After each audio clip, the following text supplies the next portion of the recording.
Okay, so once again, thank you to everybody that did contribute questions. It's really helpful. And what we've done is we've actually, because there were quite a few that came in, and I've got to say they're really good. There's some really good questions in there. What we've done, we've grouped them into 3 different areas. Some that we've had to summarise, some that we've had to obviously join together. We've got the same sort of questions coming in. And then some that we felt might be better explored in a subsequent session, because really 2 or 3 minute kind of soundbite answers maybe not very helpful. So we've got Pentecost coming up on 19th of May. So Matt thought it'd be useful maybe questions that people had put sort of particularly around the area of gifts of the Spirit. We'll explore that and unpack that maybe in more detail. So please don't be upset if your question isn't directly in here, because obviously we've had to sort of amalgamate these. So, do you want to sort of dive straight in? I feel like I'm on the couch now. Yeah. Graham Norton or Jonathan Ross, that's the question. Yeah. So do you want to sort of just dive straight in there, or do you want to say You want to bust? Go on, you far away. All right, okay. Right, well, look, what we're going to do, we'll take it nice and easy to begin with. So something pretty straightforward, nice easy one. So first question, I struggle to read my Bible. Where do I start? It's a good question. It is. Hands up if you struggle to read the Bible.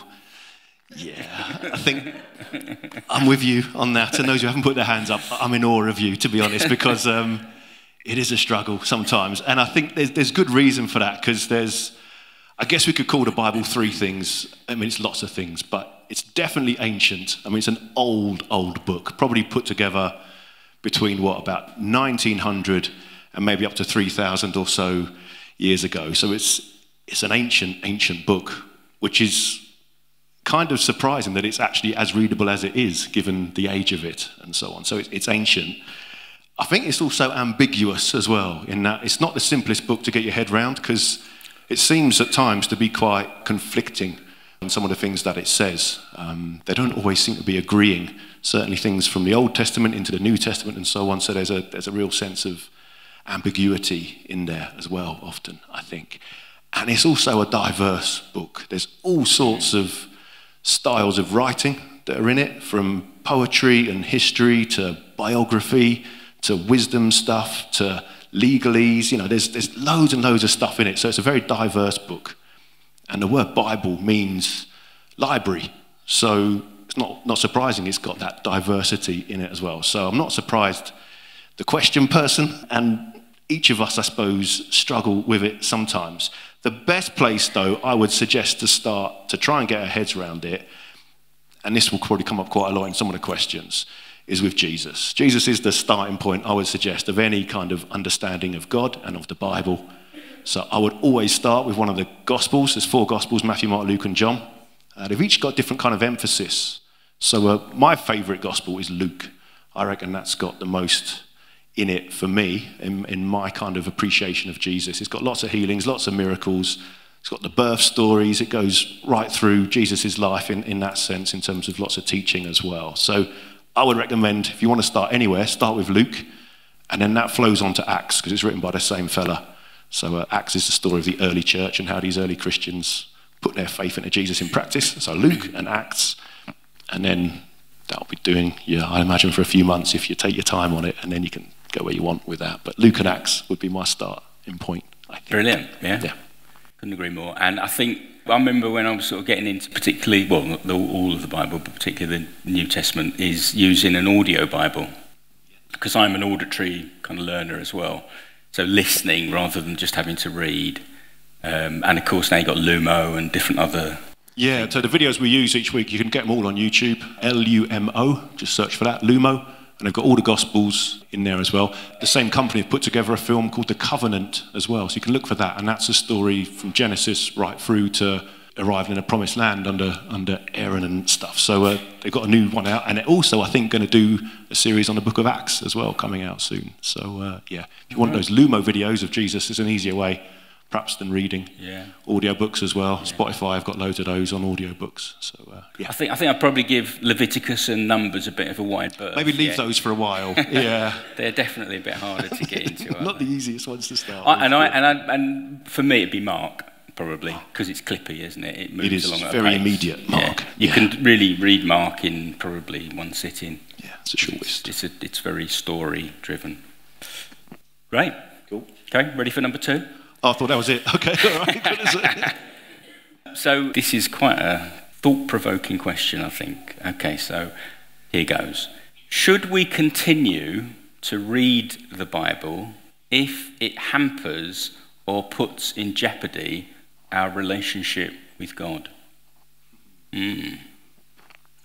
Should we continue to read the Bible if it doesn't help us, basically, in our faith? I think yes, as an answer. But the reasons I would say that are sort of qualified a bit, I suppose. It's worth saying from the top, I think. The Bible is not God. The Bible is a book. The Bible is not God. And the Bible, as far as I understand it, never actually describes itself as the Word of God. You won't find that in the Scriptures, perhaps, surprisingly. So we can approach it as a book, not as divine in itself. So that gives us permission to wrestle with it a bit more and to struggle with it, I think. But within that, there's a little verse in, or letters to Timothy, where it speaks about Scripture being God-breathed. And we did a series on this a few years back, where I don't think that means God dictates it, because it's not, I would suggest, the direct word of God, but that God's breath brings to life and brings life out of the human words that people have written down over the years. And there's something special and unique, therefore, about the Bible in the way in which God can speak to us through it. Having said that, though, I think if we try and read the Bible without engaging with God when we do it, if we're not praying as we read it, if we're not trying to sort of hear God speak to us through the Bible, then it can really hamper our opinion of him, because, as I say, it's diverse and ambiguous, it's ancient. It can give us the impression that God is not with us, God is not nice, God is not kind, and all that kind of thing. So if we approach it as something that can be questioned, I think there's real merit in that, because not all of the Bible writers, and I've said this in the past, I don't think all of the Bible writers get it right with God. I don't think it's very accurate sometimes, their way that they portray God. I think they're trying their best often to understand who God is and what God's like, but they don't always get it right. Therefore, I think that's why Jesus had to come, to try and put those ideas right by living it out in the flesh. And so if Jesus has to come to correct some of the views perhaps that are prevalent in the Old Testament about the kind of God that they thought he was, then that gives us permission to be able to say of the Bible, okay, I'm not sure I agree with that portrayal of God as vengeful or wrathful or violent. That was their interpretation of events. If I look at Jesus, God is not vengeful or wrathful or violent. Yeah. So if we read the Bible through the lens, if you like, of Jesus, then that helps us to see that we got permission, I think, to think, well, okay, Jesus, if it's between Jesus and the Bible, I will always choose Jesus. And that, to me, is the way in which we can make sense of those passages that we struggle with and say, actually, I don't think that's who God is. They did their best, as I say, but their interpretation of God smiting people and sending natural disasters and so on in punishment, that's not Jesus.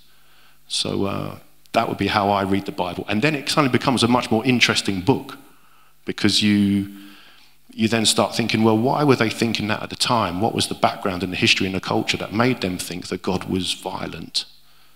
And why did Jesus say something completely different to his culture, which was equally violent? And then it becomes a much more to and fro with God. Okay then, God, what are you saying to us through these words? How can we get to know these writers better, what their motivations were? And most importantly, how can we apply that to our life and see, well, where is God in contemporary war and violence and so on? I don't think he's in the violence, he's in the repair of the violence in the way that Jesus was as well. Yeah. So yeah. Thank you. That'd be my take. Yeah. Yeah, and I mean, I certainly, wouldn't want to discourage anybody, I guess, and I'm sure, Matt, you wouldn't discourage anybody from reading the Bible just because you're struggling with that. I think you mentioned Timothy, and he said that all Scripture is useful for teaching. For me, and this is part of my journey as well, it's just been, we've inherited a lot, haven't we, in terms of our understanding and our interpretation. And really it's about putting it up against, as Matt was saying about the lens of Jesus, and kind of being willing to be brave enough to kind of say, okay, so let's look at this through that lens.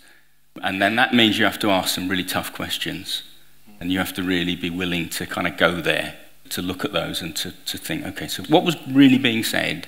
And what does it really mean? And how do I understand how God is speaking through this, if you know? Because I like Matt, I think there are sections where what we're hearing is more people's anger at what's happened to them. The Bible is yes, God-inspired, but a very human book.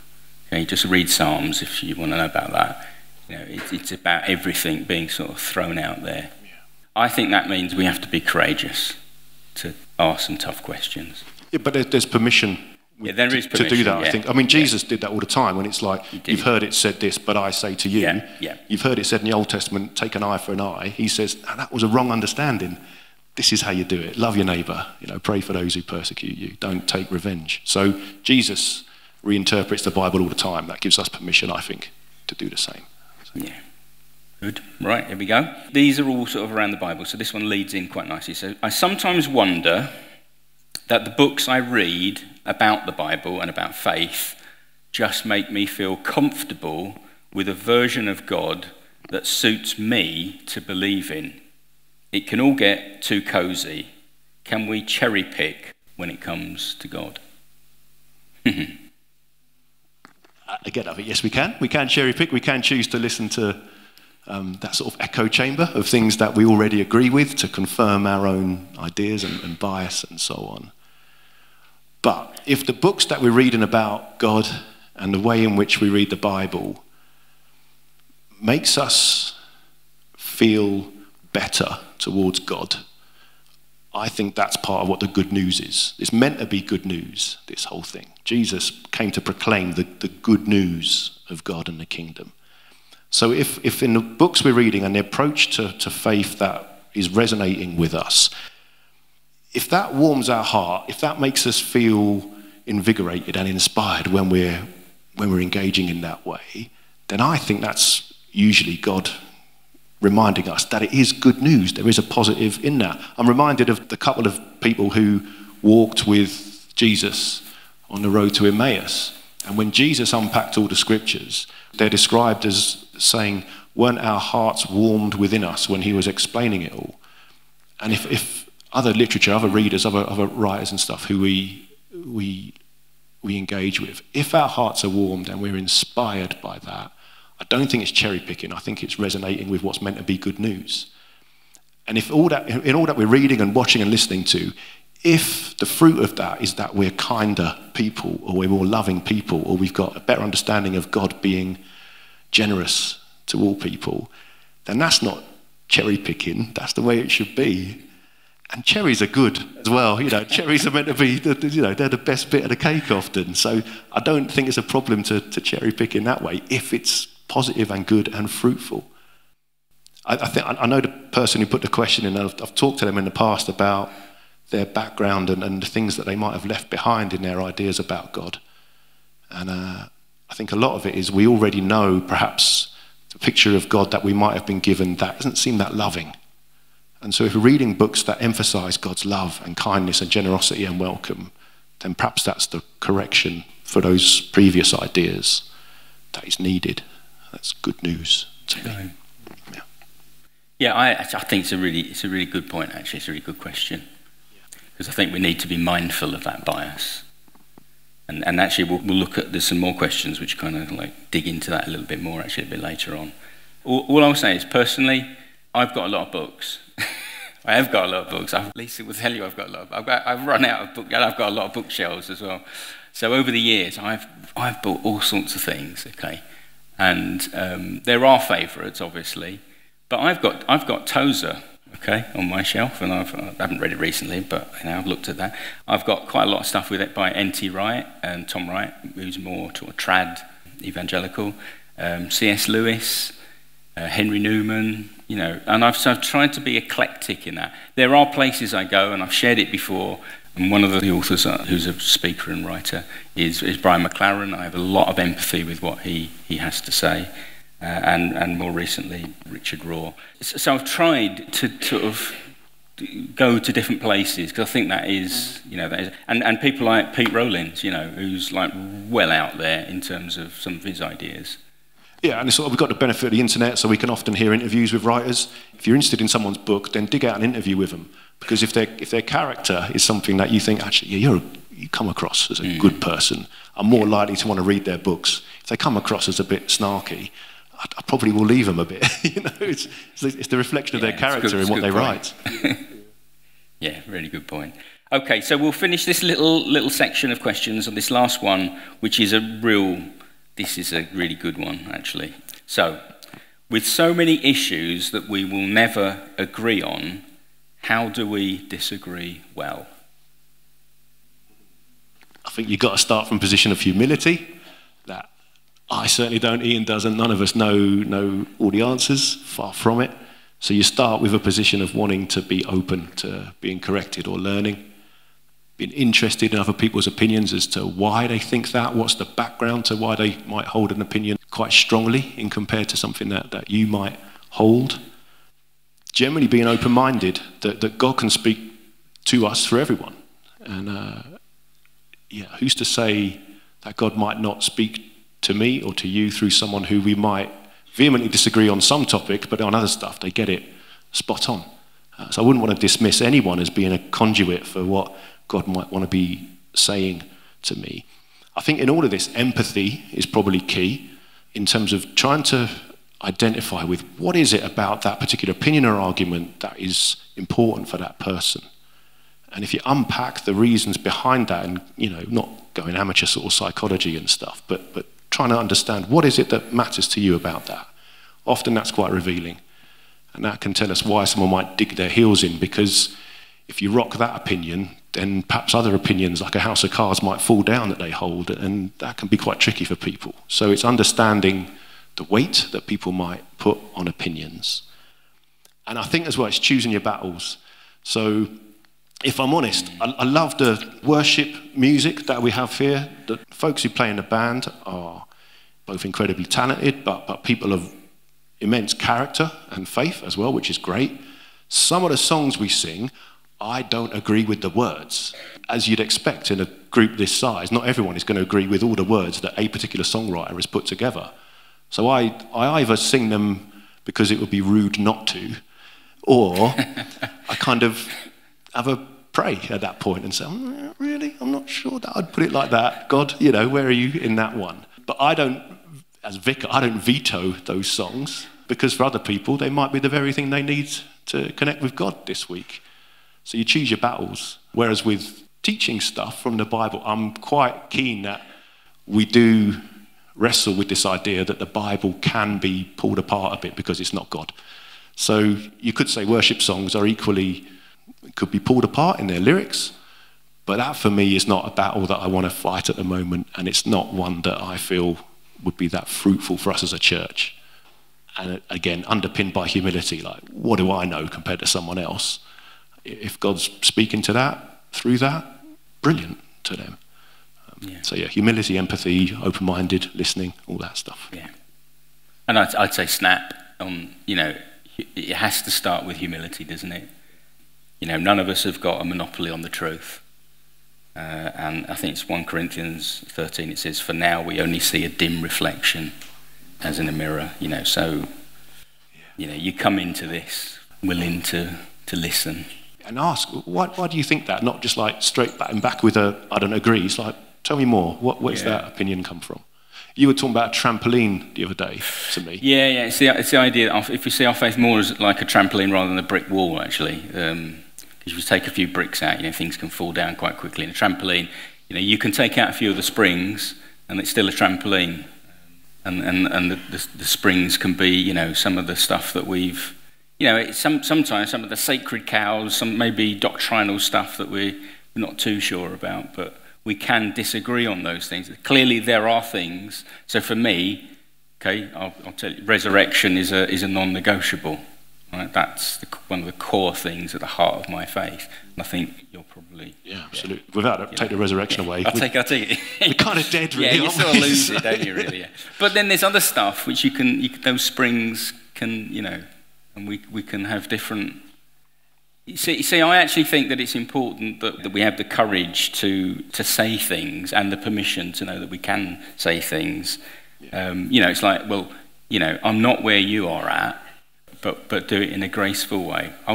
Let me just share one thing. I don't want to embarrass Karen in our house group, but we meet obviously in the house group every week, and I just remember, I can't remember, it must have been a couple of months, maybe 3 months ago, and we're having quite an interesting discussion. I can't even remember what it was now, but I said something and I prefixed it by saying, I'm sorry, but I just don't see things that way.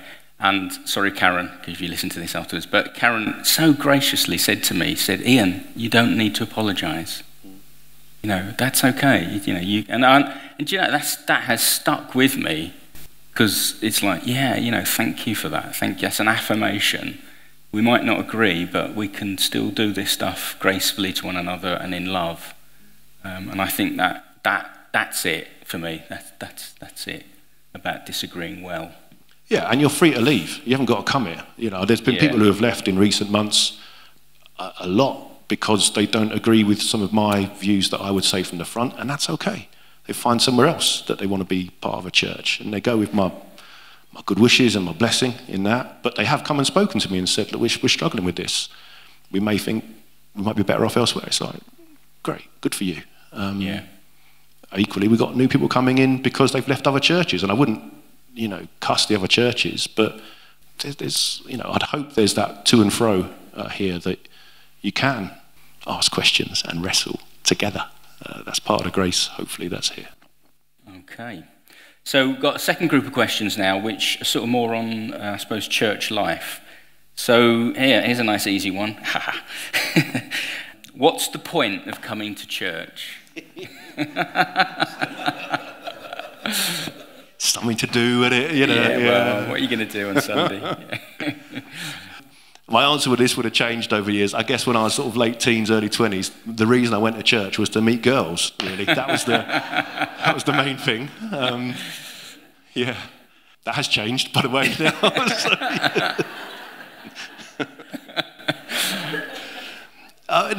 There's all sorts of reasons why I think it's good to be church. We could talk about come to church as in the building. I get that kind of understanding, but primarily church is the people, church is you and me, and so we come to be community together. That's the main reason. We come to share with one another. We come to work out in community what it means to have a faith. We can have a faith on our own, but it's tricky. It's really hard. And church is the way in which we can come together to do that, to explore that. It also goes part of this humility thing, in that I get an immense amount out of being in church, because through the conversations, through different people speaking, through some of the things that are shared, through the way in which I observe and can watch other people engaging and worshipping, my heart grows, especially when I know some of their stories which are tough, and yet still they're worshipping God within that toughness. That lifts me. It's a good thing to be able to be taken out of yourself and into someone else's life. So that's what church offers, I think, as well. Helps in terms of transforming the wider community, because there's strength in numbers in that, and we can do a lot together that we can't do on our own. I guess one of the main things why we come to church is not simply to receive, though. It will be what we can bring, what we can offer. And over the years, I guess some people have said to me, I didn't really get much out of that service, or I'm not really enjoying church at the moment. It's like, again, I understand that. But what is it you're putting in? If you come to church and think, well, no one spoke to me, it's like, well, who did you speak to? Who did you approach? And I know that takes bravery, but we get out what we put in, I think, often. So I'd encourage that's part of church, what we can bring and offer. And who knows, that little smile, that word of encouragement, that question, that remembering someone's name and saying, how you doing? You were talking about this last week. How's it gone? That can mean the world to people. And that's part of the way and the reason why we do church, because it encourages us in the ups and downs of life to keep going. What about you? Yeah, well, I mean, I suppose it's one of the few spaces where you get to sort of come together and, you know, collectively worship, pray. There aren't many opportunities to do that. I actually think, I've said this many times, you know, and you can come and have a chat with me if you want. I think some of the most important ministry at church happens after we've finished this bit, when we're having coffee. It's in the conversations. So, you know, it's thinking about, well, where are the opportunities for me to rub shoulders with people who I wouldn't normally necessarily do that, and to see things from a different point of view and to understand where different people are at. Because we could never know, can we, just how important a smile is, just how important, you know, just listening to someone, or, you know, or just a few kind words, and it can make such a huge difference into someone else's life. And to me, that's ministry. That's what ministry really is, isn't it? And because church isn't just Sunday, we can continue that all through the week, whether it's other events and that groups that come here, it's getting people's numbers and keeping up with them. You know, church is a 24/7 thing, you know, as well. I was just thinking, it's like, you know, if I can borrow from J.F. Kennedy, you know, ask not what your church can do for you, but what you can do for your church, you know. And again, that's about kind of growing up a bit as well, isn't it? Anyway, yeah. Good. Okay, so sort of linked to this, I'm relatively new to church. How do I get involved and be part of things?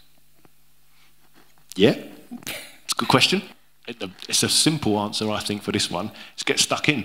You know, turn up as much as you can to things initially. Try things out. We've got lots of different groups going on, for example. Try them out. If you don't like them, that's fine. But come along to pub club, curry club, watercolours, whatever it is that's going on, to meet new people. It does take an element of courage. I'm naturally, you might be surprised, but I'm naturally a shy person, and I find talking to people for the first time, I get very self-conscious with that, because I'm trying to, oh, what do I ask them? What do I say next? You know, that kind of thing about that conversation. And that takes real bravery to do that, especially in this kind of setting, I understand. But if we can... Is that a ringtone or a bird stuck in? Is that, it's a ringtone. It's been tweeting again, has he? Lovely, all right. Thank you. Yeah, it's just going up to people. And if we've been here 10 years and there's people who have been here 10 years and we've never spoken to them, that's okay. But just say, look, I'm aware, we've never spoken. How are you doing? You know, tell me about yourself. You know, what you've been up to this week, or tell me more about your life, or just address the elephant in the room that you haven't spoken yet. And that's fine, because that's a two-way thing. So be brave, I would suggest. That's the best way to get involved. Serve, get on a rota or something, way in which you can offer your time and your gifts. Come and chat to me, to Ian, to Marie, to Ruth, and say, I do this. Is that any use for us as a community? And I'm sure it will be. So, but yeah, get stuck in, turn up, give it a go. Yeah. Ditto. Yeah, I think the clubs are great actually, because it like gives you that run in, doesn't it? It's a social setting, it's a chance to get to know people. So if you start with that relationship, yeah, but absolutely just jump in. Okay, so next one. How do I do church if my family don't? Yeah, it's a good question. I sympathise with that a lot, because I appreciate people's home backgrounds, people's family backgrounds will each be unique, and there's no reason to expect either a family unit or a couple to be journeying at the same pace or in the same way in their understanding of God, and that can cause friction and tension. I fully understand that for folks. I don't fully understand it, but I try to understand it, I guess, would be a better way to put it. So I think within that, there's a need to be kind with yourself if you're in this situation, that God sees, God knows, and he's not wagging the finger and sort of saying you need to put me first above your family and that. I don't think it's that kind of idea. I think it's more God would be saying to you or to I in that kind of situation, okay, this is how it is. How can we bring love and kindness and conversation and care into this situation and this perhaps this disagreement between partners or families about the way in which we can commit to being part of a church community? And the same applies, I think, within a family unit or whoever it is. Try and have the conversations. Try and explain why your faith matters to you, what difference it makes in your life. And you can ask the people who are struggling with perhaps why you might want to come to church. We say, well, do you see a difference in my life when I come back from church, or having been to church, or when I've spent time in prayer? And they know us best, obviously, the people we live with. So you'd hope there is a difference when we come back. We've been encouraged, or we've been lifted or lightened in something. And if they can't see a difference, then that might be them speaking to us, or God speaking to us through them and saying, well, come on a minute, your walk's got to match your talk here. It's no good going to church and coming back in a right old mood. You know, what difference is this making? And that might open up the conversation and say, actually, this is helping me. And I'd love for you to know that, but no pressure. I'm not trying to convert you. I just see the positive difference that God can make in my life. And because I love you, I'd love for you to know that too. And that gentleness, that might help. But I'm not qualified in many ways to speak on this. But I know that God gets it, God sees it, God has every sympathy with that. And if you can't make a Sunday, that's okay. If you can't make a Monday, that's okay. If family commitments are elsewhere, there's ways to keep up online, there's other groups to be involved with midweek. If you only can make it once a month because your family want your time in other ways, that's okay. There's no rules in terms of attendance or engagement. I know we've said turn up if you can to get involved, but that's caveated by life. Has to be. So there's permission to do what you can, not what you can't in that, I think. Yeah. Yeah.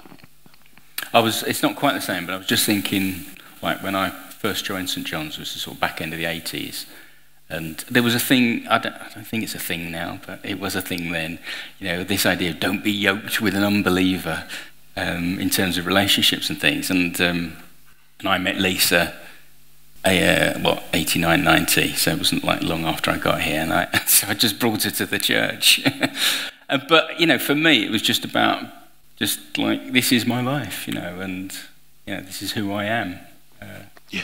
And I don't think I was sort of like being particularly forcing you to come to church or anything, but it was just like, you know, this is it. And any partnership will take interest, you'd hope, in each other's interests.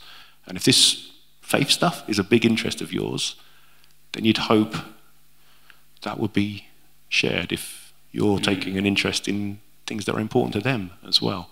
But it's all stems from the attitude in which you're approaching it. You can't Bible bash in your own home, because your home will become a horrible place to be. Yeah. It's got to be done in grace and love. And yeah. Okay, so third group of questions, which it is more over to you, Matt. Here, it's on being the vicar and sort of faith. So, what's the best and worst thing about being a vicar?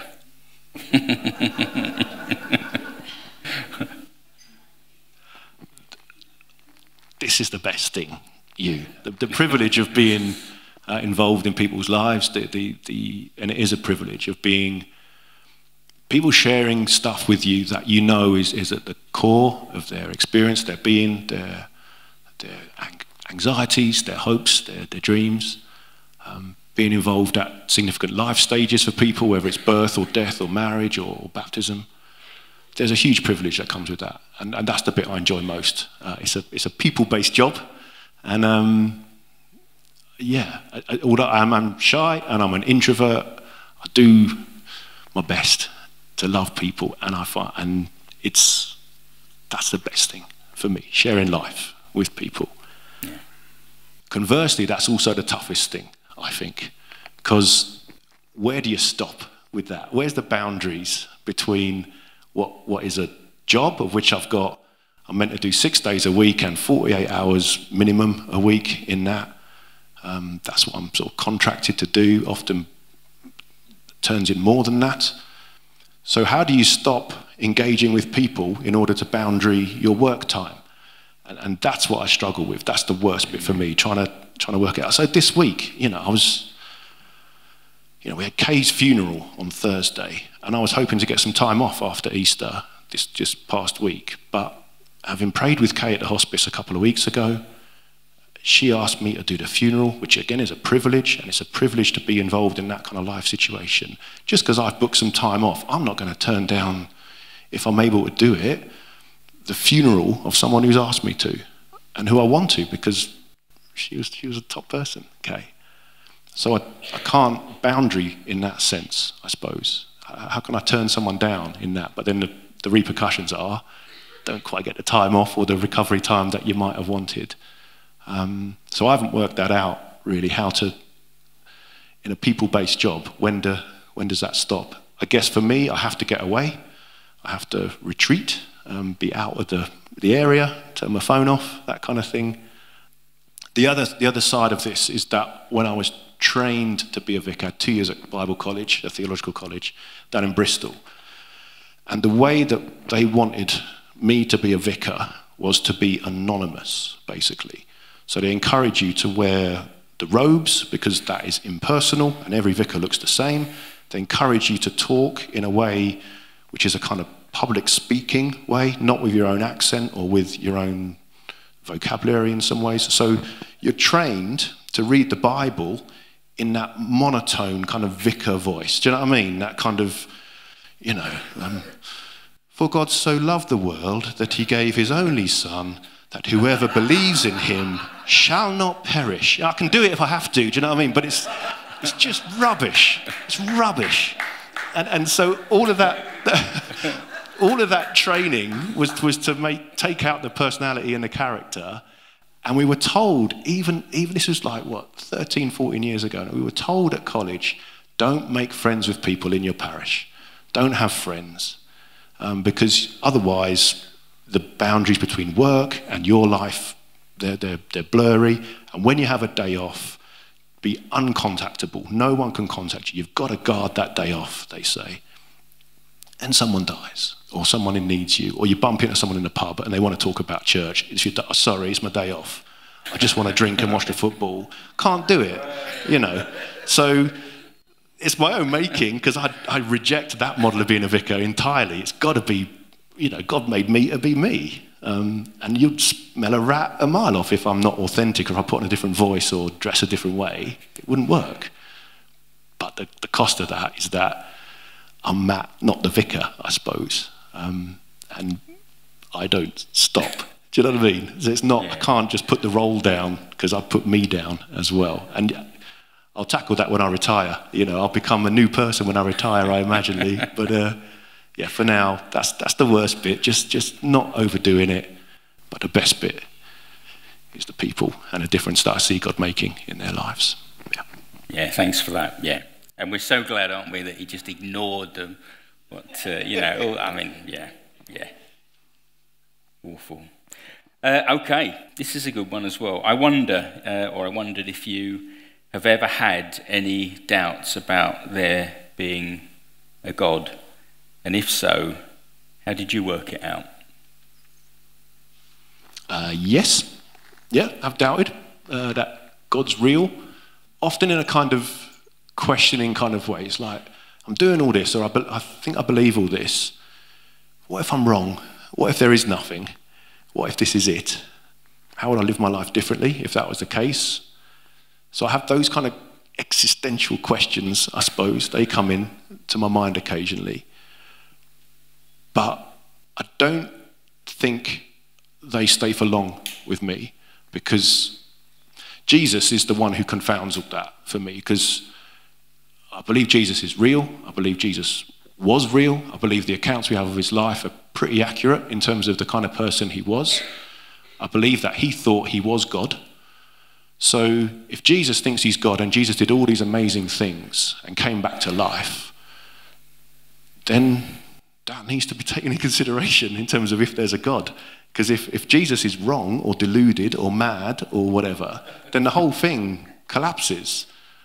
So Jesus keeps me online thinking, okay, I don't get it always, but there must be a God, and God must be like this, because Jesus is the authentic one, you know. That's the God in human form who gets it right and who I follow and base my life on.